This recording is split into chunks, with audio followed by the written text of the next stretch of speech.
The pressures, the challenges adapting to a new culture, the plethora of language faux pas, and the list goes on. So you know what? I just quit. This can be a tempting response for many missionaries as they face a plethora of challenges where they serve. Even I was tempted at times, and my wife can attest to that. So how can Christians in local churches help? Well, that's easy, and today I'm going to share 4 simple acts you can do to encourage your missionaries.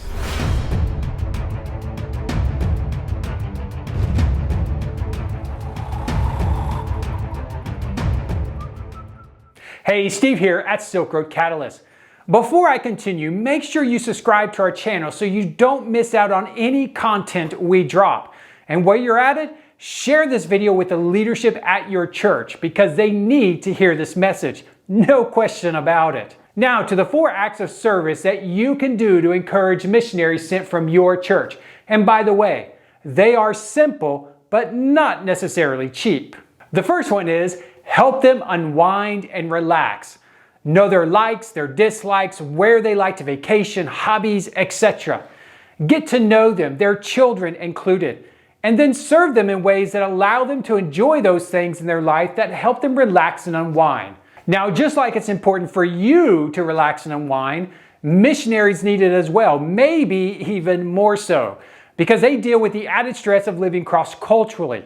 Now, I'm not suggesting that you send them on a vacation like pay for it, but at the very least, encourage them often to take time for themselves, to enjoy a hobby and relax. Ministry can be all-consuming if we're not careful, and this is why our local churches need to step up and help their missionaries find that critical downtime. And if your church can't afford it, and even though I said I'm not suggesting it, but if your church can afford it, then I encourage you to gift them with getaways every so often. Number 2, visit them. I know it's expensive, but well worth the investment. I get that not everyone in your church can go, but that's not what I'm talking about.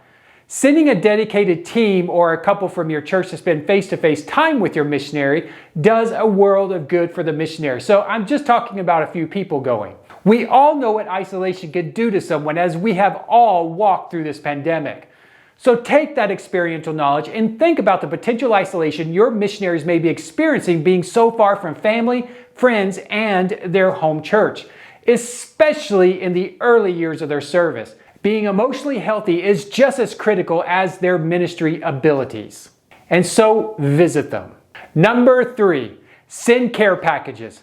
I know they're expensive. Sometimes the content in the box costs less than the shipping of the box. But it's not about the price tag. It's about encouraging and displaying care for the missionary who has given up their lives to serve around the world, many of them in very difficult places. You know what? Every time a missionary receives a box like this, it's like Christmas all over again because we know it's expensive.